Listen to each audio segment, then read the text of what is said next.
The mother was about to be kicked out of her family's home. In this cold winter, woman's husband, with his second wife and son, come to the house of the first wife. This son, it was born to a man and his second wife. Today, their family of 3 brought the police with them. Come to his house together. As the saying goes, having a new love drives away an old love. They were bound to kick their first wife out of the house. The woman keeps saying that the house is mine. Why drive me away? But among their nomadic people, the wife's journey to the river is up to the husband. What's more, now they are a family of 3, decided to drive him away. The police can only persuade. Tell women you can choose to live here. You can also choose to leave this house. The woman informed the police, I bought this house with my own money. If they want to go, they go. But it's useless to say anything. The husband's son carried his luggage, thrown out of the room. Tell her to move away immediately. After some entanglement, the woman's luggage was thrown out.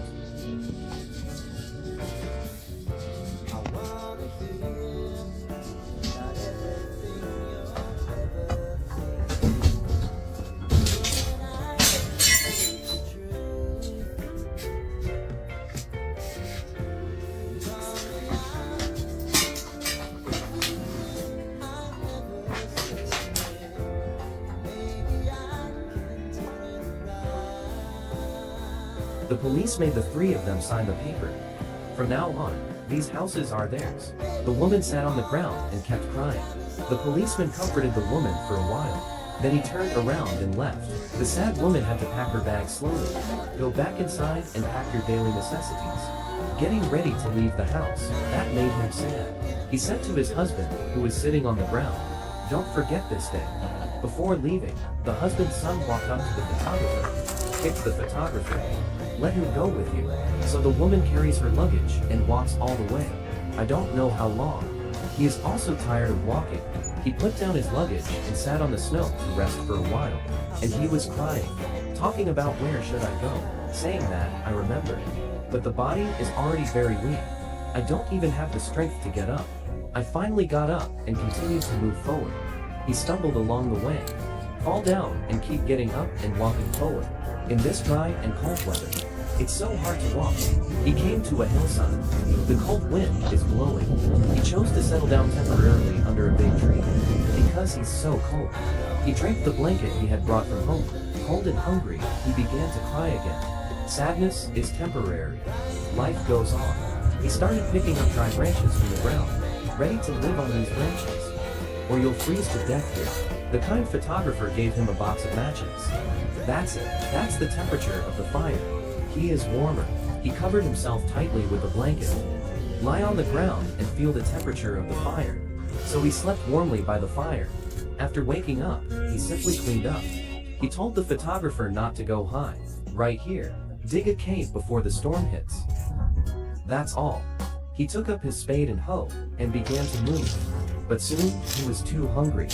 He came under some big trees. Found many nuts on the tree. He picked up the stones from the ground. I want to knock the nuts off the tree. Through his unremitting effort, he finally paid off. He quickly picked up the nuts from the ground. It's his food for the day. He came to the fire, put the nuts in the fire and roast them.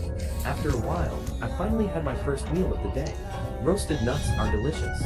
Soon, it will be night. He's still desperately digging caves. Because, in this cold winter, dig the cave as soon as possible. You could freeze to death. So he didn't dare to neglect at all. Dig hard. And so it was, the next morning. It's snowing more. The photographer took some food and some house building items for this woman. He put his hands together, said, thank you, and took it. He put on his hat and gloves. Put on your shoes. Put the cave. The roof that was crushed by chicken blood was torn down. Replace the new one sent by the photographer with a new one. Next, he started to make a fire and cook. He collected a pot of chicken blood outside the house. It's his only source of water. Put the kettle in the fire and bring it to a boil.